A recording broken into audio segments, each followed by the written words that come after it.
Ladies and gentlemen, I present to you Barack Obama talking to the black community. Man, we gonna vote for Donald Trump. Oh, you mother.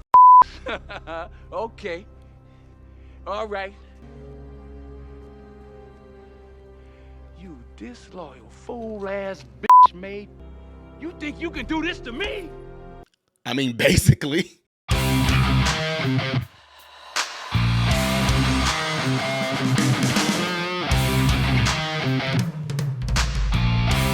What is going on, good people? Welcome to the channel, Modern Renaissance Man. I am Ty Smith. I appreciate you guys taking time out of your day to view my content. Be sure to follow me on the platforms you see above and the ones below. And also, clicking this thumbs up button right there will allow my content to consistently be recommended to you and helps pushes it out in the YouTube shadow banning algorithm.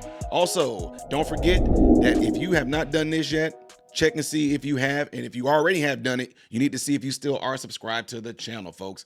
Okay, we got to get back into this, ladies and gentlemen, because we got a lot of feedback and it's all been positive with negative feelings. You guys remember I did a video the other day. I didn't show the whole thing in its entirety. Some of you guys were telling me to play the whole entire thing when President Barack Obama know that Kamala Harris is not doing well. So they had to pull out the big guns and bring in President Obama into the picture. And what does he do? He goes and he tries to lecture, pretty much verbal discipline, young black men into feeling shame for most likely them not even wanting to vote for Kamala Harris. What's interesting is a lot of these people, like even my sons, they don't know who Barack Obama is. You know what I mean? My sons are 22 and 20 and voting, and you already know who they're voting for. It has nothing to do with me trying to influence them a certain way. I show my sons policies. I got one son that's in his own apartment right now, so he definitely know what it's like to feel inflation. See, I have a thing in my house, ladies and gentlemen. I'm not like how a lot of culture amongst where I grew up at in the hood, projects ghetto. I'm not of the culture amongst blacks that when your son turned 18, kick him out. I'm not a part of that culture. I told my sons, biblically, it says, therefore shall a man leave his mother and father to cleave to his wife. So most of the time when men left their estate, their homestead with their family, they did it because they were getting married. So I taught my sons that principle. But that being said, I told them in doing so, being able to stay here, oh yeah, there's some things you're going to pay. But the thing is this, you get to stack all that money while working. When you finally find a woman you want to be with, y'all want to get out, get your own place, you know, married and everything, get your own place, boom, you're going to have a lot of money to put down on your home. If that's what they want to do. If they want to get an apartment, build up from there, still fine. But at least they'll be stacking money while they're in the house. Point is, I'm not a part of that culture. Now, that's my way of telling them this is what I would recommend you do. But my oldest one, who has his own place, been in there for going on 2 years now, he got his own place. He want to do things his way, which is crazy. That's what it's all about, being a man. He's finding his own way. He don't have to take my direction. My youngest one, he's still here, stacking up his money. Anytime we go on vacation, he's like, oh yeah, I'm good, I got this. While the other one like, well, I got to do some budgeting, Dad. Do you know how much this costs, Dad? Dad, I went into the grocery store. Dad. Yeah, I'm like, yeah. He's like, what is going on with these prices? They weren't like this, not even last year. I know. So he's feeling the effects of inflation. Where's this all coming from? Why is it so high? I just simply tell him why it's high and what happened and what's causing inflation to go up like it is. And what administration is in leadership right now that has a lot of things to do with what we have going on. I didn't say, now, this is why you want to vote for Trump, son. I just laid out what's going on. He get to experience this in real life. My point is saying that as a young black man and my two sons as young black men, they get to see and experience for themselves things that are going on out here in this world, right? And in doing so, my son started watching and listening to Kamala Harris. He listened to Joe Biden. He would call me, Dad, what is wrong with her? Or, Dad, you see what Trump said this? What did he mean by that? Dad, when Kamala Harris said this, what did she mean by that? And I would simply tell him, and he would do more research. He would come like, there's no freaking way I'm voting. He said, can they people not see what's going on with Joe Biden? I talk to people in my apartment complex, blah, blah, blah, blah, blah. My point is, ladies and gentlemen, I'm not the type to go, you better vote for Trump, son, because your dad vote for Trump, da-da-da. You better vote. I didn't do that. But what I'm saying that for is, why is it that Barack Obama had to come out and say to these young men the way that he said it, almost trying to embarrass them, shame them into voting for Kamala Harris, and then try to twist it around and say the reason why they're not doing it most likely is because she's a woman? Check it out. You're thinking about sitting out or even supporting somebody who has a history of denigrating you? Because you think that's a sign of strength? Because that's what being a man is? Putting women down? That's not acceptable. Now, you seen all that, right? Now, I'm going to show y'all, those of you that grew up like I did in the hood, you heard what Barack Obama saying. I know y'all can understand that. My young mentees, my 18-year-olds on up into your 30s. You heard what he just said there, right?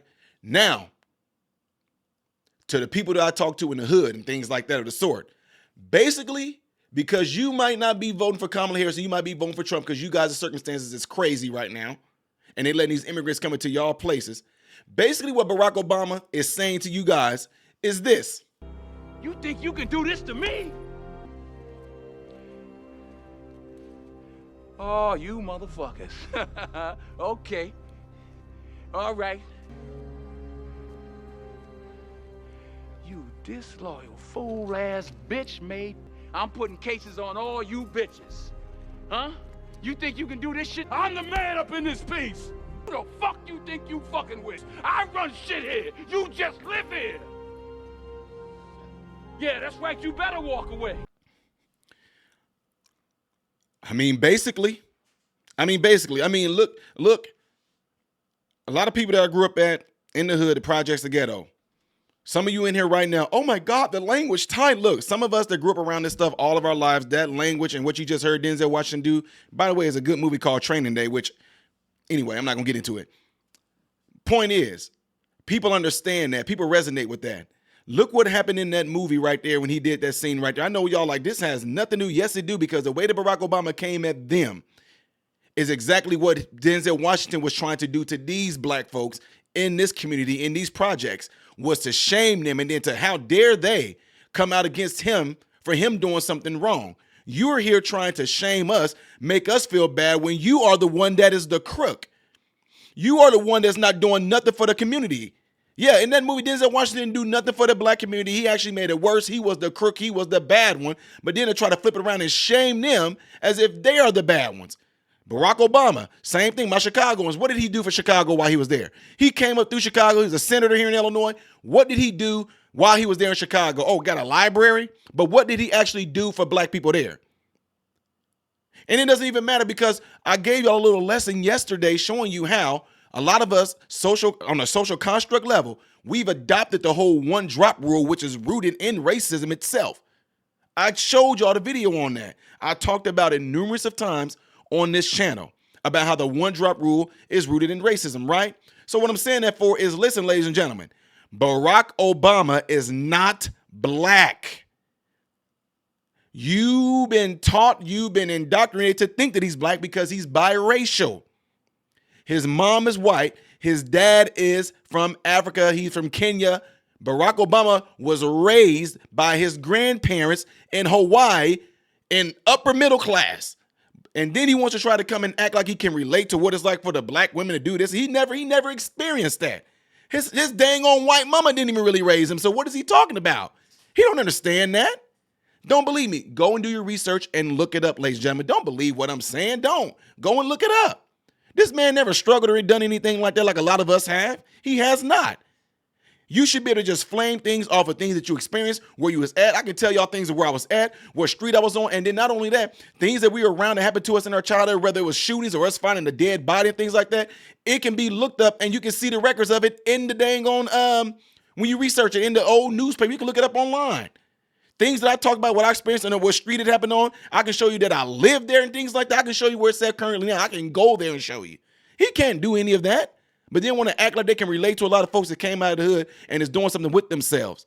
But again, the whole overall rhetoric is to act like to have the audacity, like you can sit there and again, tell us what to do, what to think, and what to feel and who to vote for. Like you have that dang on power. This is what I say. What gives them even the goddamn on audacity to even feel like they can even come at us and talk to us like that? Any of them. Be it Barack Obama, be it Kamala Harris, any of them. See, come in. I don't care if y'all can throw Trump in the mix. You can throw anybody you want to as a political figure in the mix. For you to come at us in a particular type of way to try to talk at us and shame us into voting a particular way, into eating a particular way, into living a particular way, talking a particular way, being a particular way. And black folks, we do it to each other all day long too. Look at you, you want them. Y'all do it. We do it all day long. And look who you're getting it from. You're no different than them. It's not going to work this time, no. That's why they are panicking.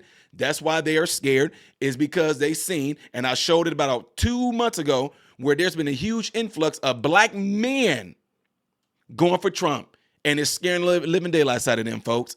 Anyway, let me know what y'all think about this by putting it in the comments below at this video. And if you would like to see the next video that I'm going to do in chronological order, it will be up here. Things that I do as a variety will be right down here. I am Ty Smith, Modern Renaissance Man, hoping and praying that every last one of you have food, shelter, and clothing. And most of all, I pray every last one of you guys are in great health, mentally, physically, emotionally, spiritually. God bless you all through Jesus.